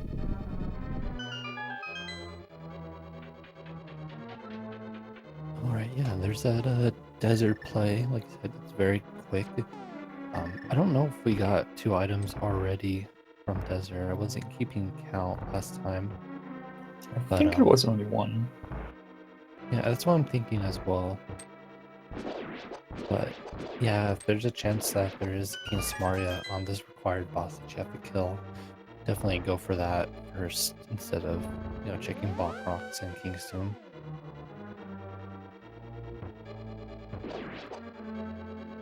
Yeah, doing the required things before other locations definitely makes sense. Especially because finding Kane elsewhere does not speed this up. I'm gonna finish his Helmsor fight pretty quickly here with that Temper Sword. And I imagine he'll probably head straight over to Ice Palace as well, given... Oh, there's that King in the wow. chest. What a find. Wow. So we do have go mode for lunchtime right now in a pretty amazing position over Acktheboker. Yeah. Having already done the Ice Palace, so this is going to be a really rough race for Act to catch up right now. Yeah, there's a few gambles that can be taken at this point, like leaving right after finding the boots, but we'll have to see. It's definitely going to be tough to catch up at this point. Yeah, even if he does leave right after boots too. I mean, lunchtime at least is going to be 4 to 5 minutes ahead of him. Yeah, and with how solid both of them have been execution-wise, it's going to be really tough to make up 5 minutes.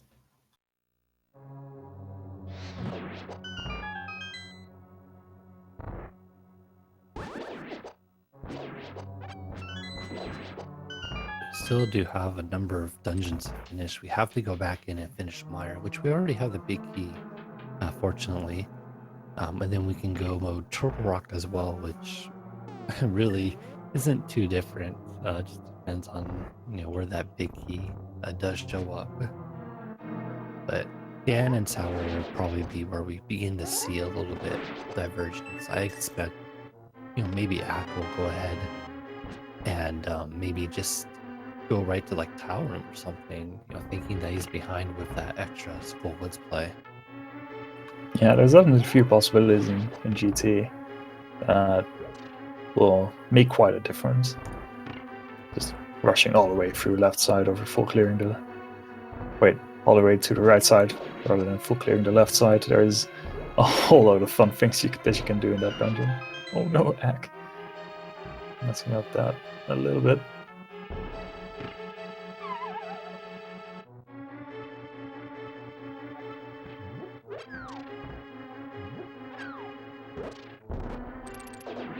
I think he left behind one of... Okay, no, he did. Didn't see it on the stream. But yeah, just gonna head straight over to the right side. Instead of just going... Oh, he didn't check this big chest. Okay, I forgot about that. You wanted the small key in order to quickly get Yeah, I was through trying to to... the top, but the blue I was trying pegs to are think, where not is this guy cooperating. going to be at? But yeah, it doesn't have to look around for the big key and just go straight to Vitreous from here. Yeah, if you don't have a small key coming in, it's probably the fastest. Just go straight to the top left. But it's the small things again. Just having that piece of knowledge.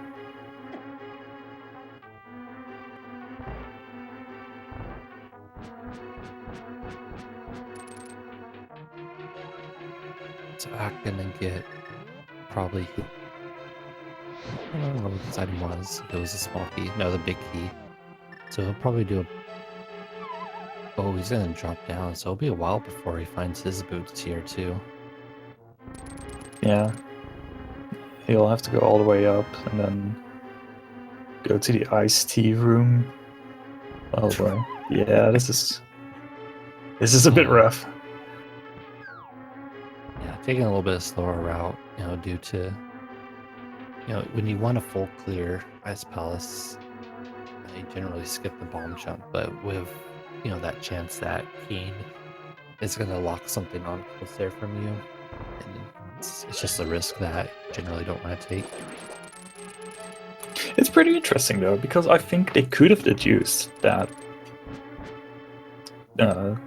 Kane cannot be on cold stare at all. Yeah. I mean, Ack could have done that. Mm-hmm. I mean, Lunchtime still had a few locations left, but I think this is literally Ack's last location.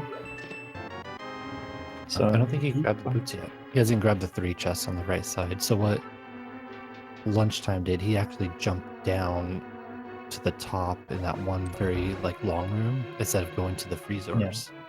Yeah. So he did it a little bit faster than what Ack did. But I still probably would have done Act routing instead of Lunchtimes.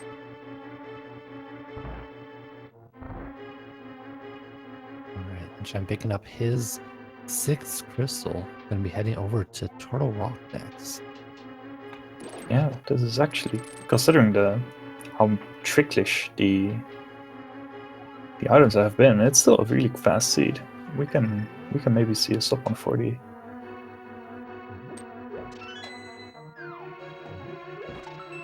Yeah, I think definitely we'll see a sub 140 soon enough. More so if we do find the flippers, or sorry, not the flippers, silvers, even to kind of make the Ganon a little bit faster. Okay, so it looks like Ack is going to check the Kingdom and Bonk Rocks first before heading into Desert Palace. Sadly, not going to work out for him, but we'll see what he finds. If he does find the silvers in there, then he might gain a little bit of an advantage. Yeah, especially for Vitreous, but not too much. It's Tempered Sword Vitreous is still pretty fast in itself. Yeah. Yeah, that's with all the items that we have currently, Vitreous should not pose any problem. Neither should Trinex. Sadly, Lunchtime did not go for the full swag movement over Death Mountain. There's a cool movement that you can do in the first screen right outside of Old Man's cave, but he didn't go for it. Only slightly disappointed here. Yeah, Bonk Rocks nor King's Tomb working out here, so I assume we'll be seeing. Like, I'm not sure where Ack is going. Yeah. Well, he never checked. It's Lumberjack. Oh, right. Definitely.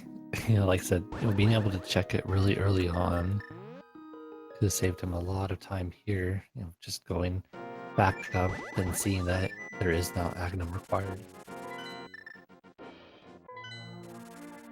Yeah, it's kind of a shame that he is checking these locations now before just heading into Desert Palace, because he has to do that anyway. So I feel that there's no real reason to check this beforehand. Yeah, you might as well just knock it out. Yeah, at this point, it's really... I don't see any possible way he can catch up to lunchtime. Given lunchtime doesn't like fall a million times to Ganon, which with the level of skill that he's shown us is pretty unlikely.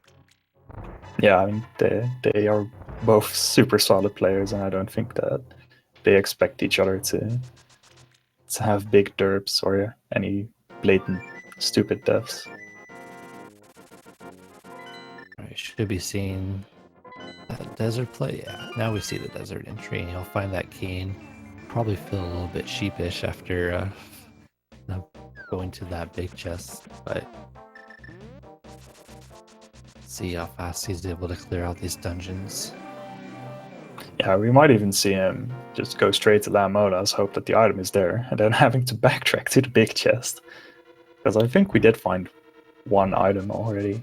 Yeah. So he's hoping that, okay, let's have the last item be on Lamos. It would be really inefficient though, given that it's just a few seconds, like 10 seconds or so to get over there. Yeah. That's a huge gamble that I could never see myself making. Finding the bug net, that's really important. Okay, Ack is going straight for the big chest. Okay, so he'll be entering go mode about 7 minutes and a bit later. That's gonna be a hefty time to catch up. Yeah, we're really gonna have to see lunchtime mess up quite a lot. Neither Turtle Rock or against towers, so at this point it's just straight down to execution. Probably we'll see Ack go straight to Tower Room for Big Key. And Ganon's Tower just to kind of make up some of that time that he has to know that he lost at this point. Lunchtime can take it a little bit easier. I mean, if the big key is on Tower Room, that would be the difference maker. I'm not sure how behind Ack feels. I mean, two items being on the literal last location must feel bad, but Plus I the guess Skull Woods and all those locations checked before going into the required dungeon. Yeah, he knows that he's probably feeling a little bit behind. yeah, I guess it also depends on how he feels like his execution was. Which has been good. Like definitely, his execution has been on point throughout this. As he gets, just barely misses the single cycle. Finding our really fourth bad bottle luck. in Total Rock. Lots of bottles. I'm never gonna. Don't really have any dangers of dying of red mail and just have them out potions that we've been finding. I think Lunchtime did actually fill up with blue potions too. Ack filled his potions, I think. I don't think Lunchtime ever entered the potion shop.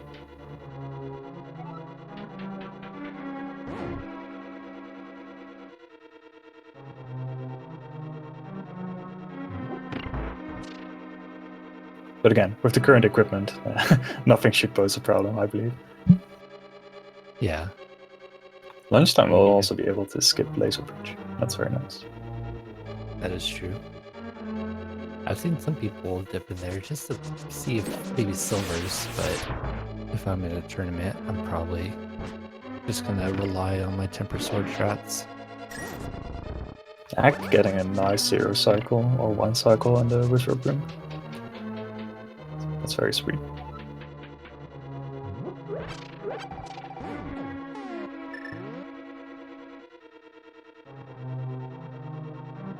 Alright, Lunch gonna enter his Trinex fight.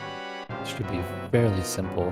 Gonna opt to do the safer strat of not dashing all the way to the back of Trinex and just go ahead and kill him from the front. Maybe just because looking at his health, he doesn't want to have to waste a potion. Just the time associated with filling up all his health again. It gets that pretty quick. I think it was a 2-cycle there on Trinex. Yeah, just playing it a little safe with the 2-cycle, but taking no damage. Just surviving at this point is more important, I believe, than going super fast.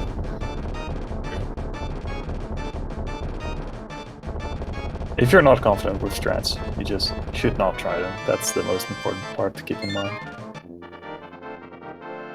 And with that, we do have all our crystals from lunchtime, so you know what that means, right? Yeah, apparently we are going to look for a certain big key in a certain final dungeon. There are going to be 22 locations where the Ganestar big key can be.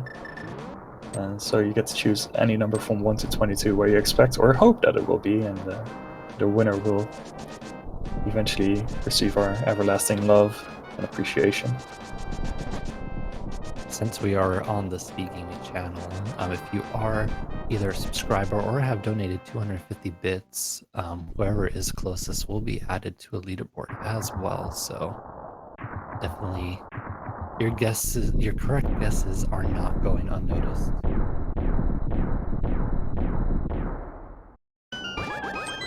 Alright, so lunchtime is entering Ganestar at 1:31:28. We'll have to see when Ack enters and see if he made up a little bit of time in between entering Go mode and entering GT.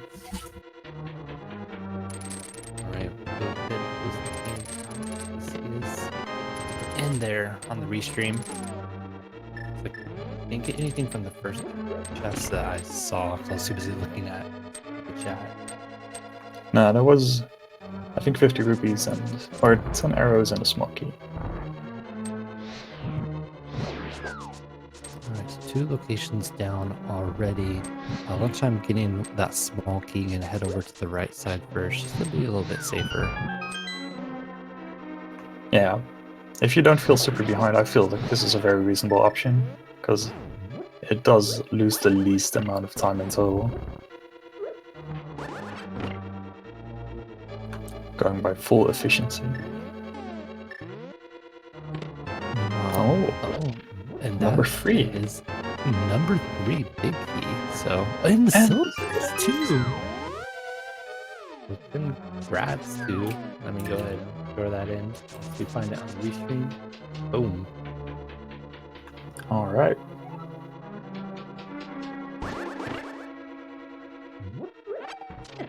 Alright. Shoutouts to Grin eating, only being 1 off from that too. Yeah, that was a quick big key. You don't usually find them that quickly. Honestly, I'm just more excited that we found silvers right there too. That's pretty big. Yeah, that's gonna reduce the difference even more. There's no chance that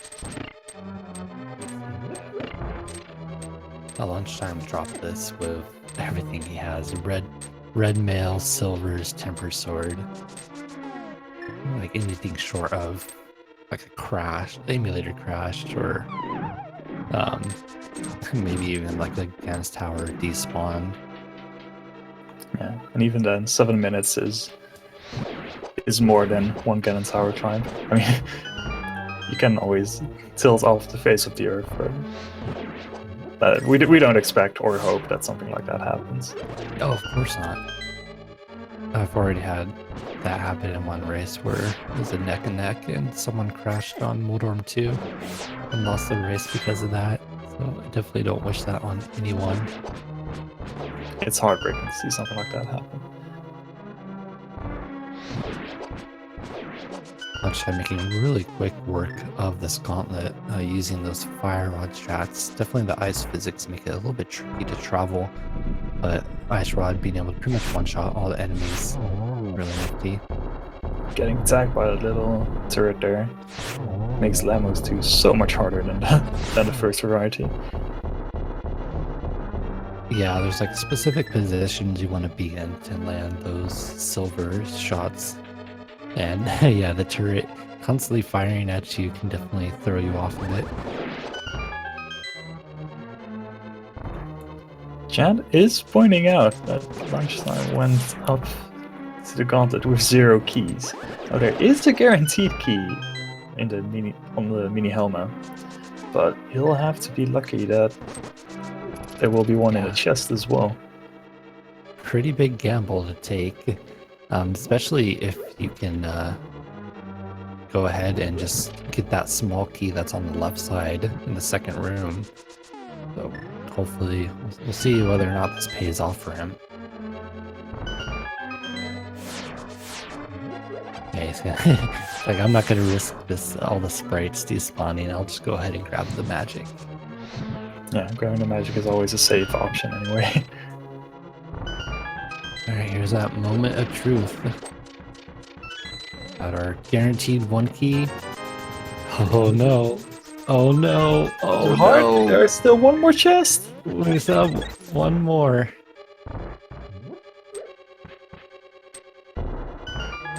I wonder if he realizes it. Otherwise, you wouldn't open those chests, I think. Oh no! No. Oh. Now I'm thinking like, oh my god, did I just really throw this race because I didn't grab the small key?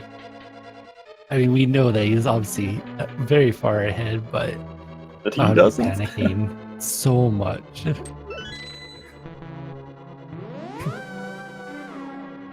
Oh, that's a huge gamble that I can never take myself. No. And I recommend that no one takes this gamble. It is such a high chance that it doesn't work out. I think it was just a momentary lapse. I don't think it was a reasoned decision. Yeah. But he may be thinking like, okay, I got the big key. Then, oh, I got the silver. It's great. I can go like really fast, and not actually thinking about the small key. So it's definitely happened. You get a little bit excited, and then suddenly you skip something that you're not supposed to skip. Yeah, he could have gone through the teleporter, pick up the small key on the right side, and then mirror it back. But yeah, sometimes it just happens. But he's still in the lead. Yeah, very significant lead as Ack is just about to enter his Trinex fight and make a really quick clear of that.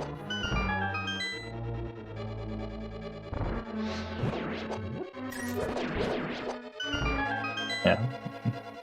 Just destroying the gauntlet 2 times in a row. It's such solid execution.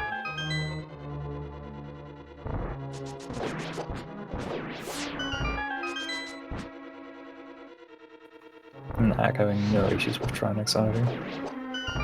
I think he even got the 1 cycle. Yep, very nice.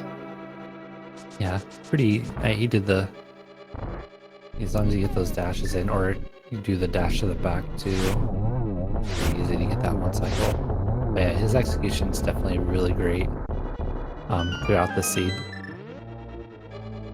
Yeah, again, both of them are really experienced runners, and they definitely know what they're doing.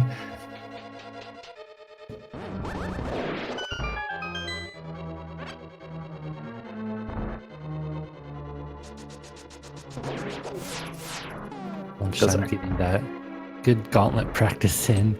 Don't think we're gonna see a sub 140 though at this point. No, having to do gauntlet twice kind of ruined those chances. Just wanted to give us the run back, really show off how good he is at the gauntlet. That's the real reason. He's just going for stream value. I would not have the guts to do that on purpose. Ack is going to enter GT around 7.5 minutes, maybe a little bit more later. So, and that'll definitely be a little bit closer since he's probably not going to take the double Ganon Tower ascent. Going straight go right to the left side. No. Oh no. That's gonna be rough. Maybe he's going for the Dark Magician route. Some runners like to check the first 4 chests in the stealth room, then mirror out, and then go all the way to the right.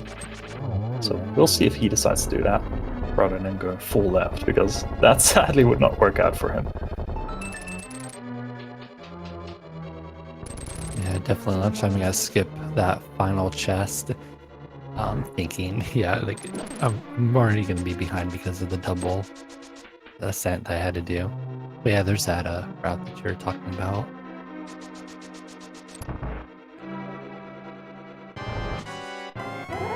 Alright, entering AGA 2. Our daily geometry quiz.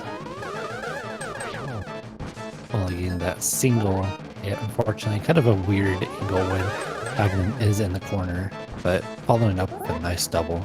Oh, very nice pattern. Ooh, sadly didn't get a hit there. So 1, 2, and 0. Still needs 3 more hits.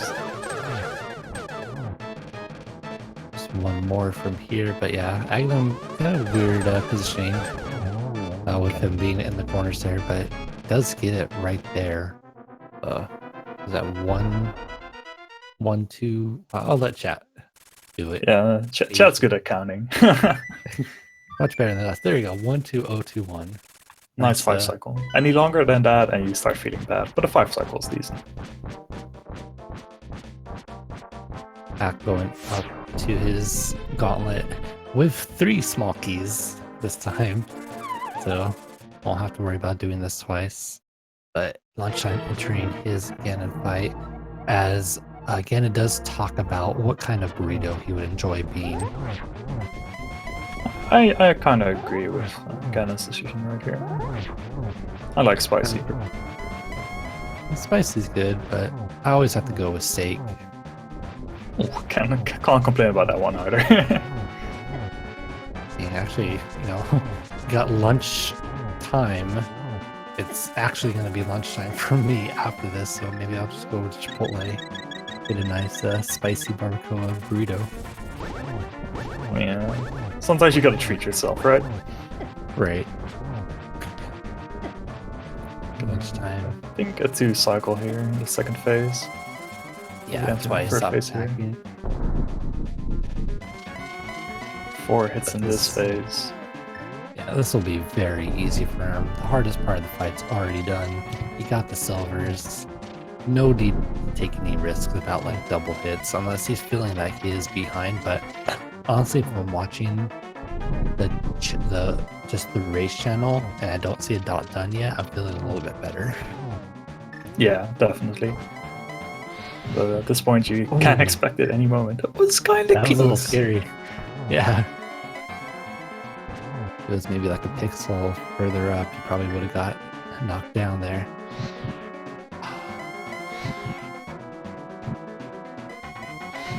Alright, should be getting that final hit right here. Oh no, just a little bit too late. Straight fire bats. Okay, you got it. There we go. So after an hour and 43 minutes and 27 seconds, we do have our winner. Lunchtime ATH finishing with what was a very interesting seed for V29. Yeah, this was a very, very interesting seed. Very non-typical. But amazing to watch both these runners go through it.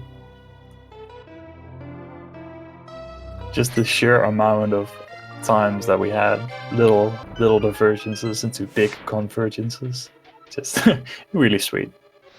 And just the Palace of Dark, or the Ice Palace versus Skullwood's difference. And of course, get the thanks for playing at the very end. So congrats to Lunchtime. Gonna be going into week 4 with a nice 3-0 record. Definitely a great place to be in if you're looking to get into the bracket stage. Yeah, just having that buffer of 2, having 2 losses. Oh, what? Okay, that was a nice attempt of hovering there. But yeah, being able to go 2-2 in the last 4 weeks, that's a nice feeling to have, even though the opponents will only get tougher at this point. That is true. But definitely whoever gets Act next week is gonna be in a bit of a rough situation, as he's definitely played extremely well this seed, and I'll be a little bit scary to see him, as my opponent if I find myself 2-1 as well. Yeah. So we're just waiting to see if Lunchtime does join the Discord. I believe he has been sent the invite already. But in the meantime, you see Act going into his Aghanim fight. So despite being like 7 minutes or so behind, definitely having had to climb GT twice on Lunchtime's end kind of close that gap a bit, since we're only going to see probably like 148 or so from him. Yeah, it'll definitely be a really quick time. I think an optimal Ganon fight with silvers will only take around 120, 130, so with a nice 4-cycle Aga 2, we'll be making good time. And not even that far behind Lunchtime, considering he pretty much full cleared the entire game. True.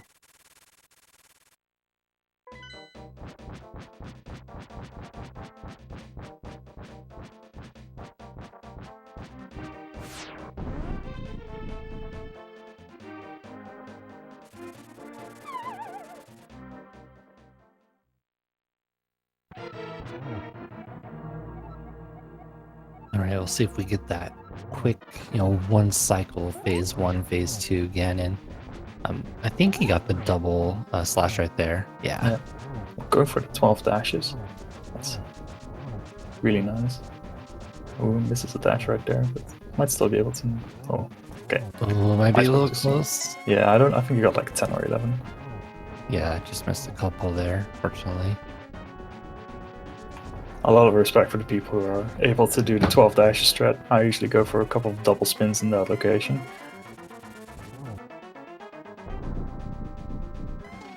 We do have Lunchtime in chat as well. Congrats on your win.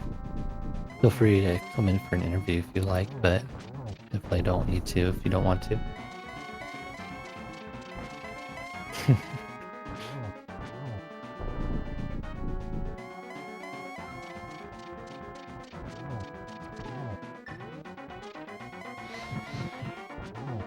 Alright, we get a double? Oh, so yeah, it's like... But there you go, Acktheboker finishing his seed with, it says, actually going to be a sub 148, so a lot faster than I expected. So 1 hour and 47 minutes and 51 seconds. We do see both of our racers finished on, once again, a very interesting V29 seed. Yeah, GG to both runners. Definitely putting up a really good show. It was super close all the way until the Ice Palace decision, so we were in suspense for a really long time.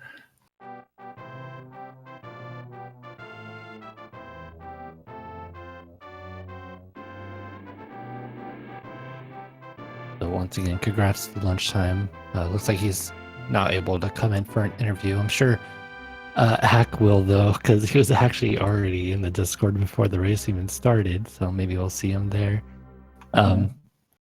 And there he is right there. Let's go ahead and bring him up. Welcome. What's up? GG. GG to you. How are you feeling? I don't know. When your last location, your go mode item is kind of the results you expect, so... Lunchtime, she's got my number. I can't beat him. He's too good. Both of you were definitely putting up a show. It was an amazing race to watch. It was close. Yeah, all the way up until Lunchtime decided to go into Ice Palace before dipping into Skullwoods. And that pretty much made the difference. Oh, that makes sense. Did you do an early check on Meyer too? Yeah. You're literally your dungeon entrances were exactly the same all the way up until he went to Pod, and then you went to Skullwoods. Okay. So it was pretty... There's no idea to figure out who was kind of in the lead until we found the bow, and then got the boots and the cane. after that. So it was a really close race for most of the seed. Nice. Yeah, Also, Boots in the only pendant dungeon I didn't go in, and then good old Eastern Palace bow is the greatest seeds ever. Yeah, that was not. Yeah, you both found the bow really late, and it was at that point it was pretty much the only location where it could be aside from ice. But it feels really bad to have it be lying there all the time. Also, lunchtime, in his excitement from finding both the big key and silvers in Ganon's tower, forgot to grab a small key and went all the way up to the top, only to have to go back down and grab a small key and climb the gauntlet twice. Oh, he did have to. He did the gauntlet twice. Yeah, Wow. I think, yeah, finding the silvers right after the big key was probably. I think he got a little excited and was like, okay, I could get through this really fast, but didn't work out as none of the chests at the top did not have a small key for him.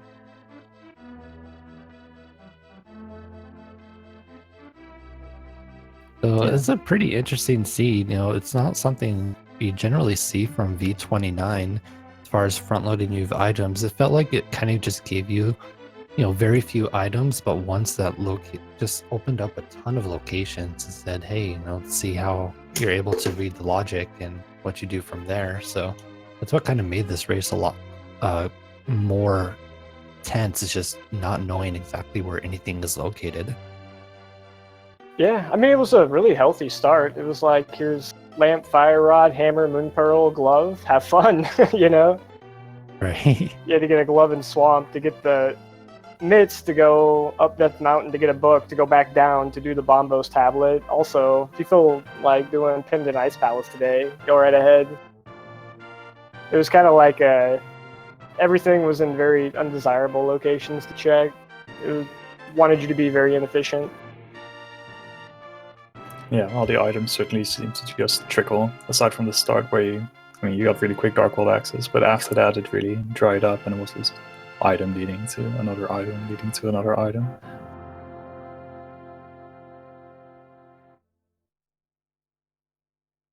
I was personally wondering, what was your reasoning behind doing the overworld checks with the boots instead of going straight to Desert Palace? Because Desert's right next to Mire, and I needed to finish Mire. Okay, right. I like literally had, 3 quick things to check, and it would have been like, it's 3 items versus 1 item in Desert. So the math there is right, and then I just kind of didn't want to make the extra trip to flute over to Desert. And I also wanted to make sure that I was finding everything in the last possible spot, too. I couldn't ruin that towards the end. That wouldn't have made any sense. Okay, I mean, that's very sound very sound logic. I was really just hoping the cane would be at Lumberjack, so I could have had the most fun. Yeah, no that was questionable. I think lunchtime didn't check that very early on. It wasn't till like maybe halfway through the race that we got to see what was on Lumberjack. So yeah, that was a little concerning. Is there going to be something there despite Aghanim not being required for that Dark World access? But yeah, congrats on a very entertaining race. Oh, Definitely glad you enjoyed it. Whoever faces up against you next week is going to have a pretty difficult time. I'm not going to lie. There's still plenty of good people in the 2-1 spot, so... Yeah, anything in the 2-1 and 3-0 bracket is going to be pretty tough. Not really looking forward to next week, personally. Yeah. But yeah, even on 2-1, you still have a really good shot of making brackets, despite it not being your entrance key sanity tournament that you maybe would have liked. Yeah, when's that starting up? When can we have the real tournament instead of this fake easy mode tournament? When's the held key sanity chaos damage Randomizer tournament? Sign me up. You can always organize one. All right, now accepting applications. I think that's the problem, though, is I tell people let's do it, and then I get crickets in response back. Yeah, it might just be a bit of a high I'm not really sure of the proper word. It's the most fun, I promise. I wouldn't lie. I'm not a liar. I can totally imagine it being a lot of fun, but I think I need to ease into it first. Just be gentle. Well, you heard it here, folks. Ack is not a liar in entrance rando chaos mode. Key sanity is the most fun way to play Legend of Zelda Randomizer, and if you're playing standard, then you can get You're doing it wrong. Exactly. Thank you. Couldn't have said it better myself. By the way, just the last question, quick in between. How did you feel about actually getting the sword as your first item from Uncle? I don't know. It didn't really matter to me. I guess the hammer is probably the best item to get. Sword, like, okay, that's all right. I don't know. I don't really care which item I get at the start. All right, that makes sense. It's just quite rare to actually get a sword, so I was just wondering if you... Yeah, I did realize earlier that it was a little bit more rare to get a sword. I didn't know that till someone told me the other day, and then all of a sudden I saw like 3 or 4 in a row. Okay, well, maybe they quickly rectified it, a hot fix. Who knows? I don't know. It's fine. I think I would prefer it to be rare, because that's kind of the feature of this tournament. If you just have it, the majority of the time being a sword, then you might as well just have it be the old way. Yeah, true. It's nice that there's at least the opportunity, even though it's a bit rare. Yeah, that's small 2% chance. That does wrap it up for me. And once again, GG on doing this race for us on the restream app. Oh no, GG! Thanks for the commentary as always, and to the back of the house crew setting stuff up, getting us a early restream. Appreciate it very much. Definitely, and thank you to Raspberry Flu for doing the tracking for this race, and then Cyclone, who's been in chat, who did the restream as well. And lastly, it was a pleasure commentating with you for this race, Ari. Yeah, thanks. I had a lot of fun. Maybe we could do it again sometime, especially with such a high-profile match like this. It was a lot of fun. Definitely. So yeah, that will be it for us. There is another race that just started between Zabotender and Zenobian on A Link to the Past Randomizer just about 10 minutes ago, or maybe they're getting ready to go. But plenty of matches happening. Patty's match, by the way, is happening in an hour or so. And you have Wheeler J. Bradley's going to be commentating that, so that's definitely a race you probably don't want to miss. But yeah, thanks for watching, everyone. Hope you all have a great rest of your day and enjoy plenty more rando. Yep, can only agree with that. Time to binge watch some more. All right, see y'all.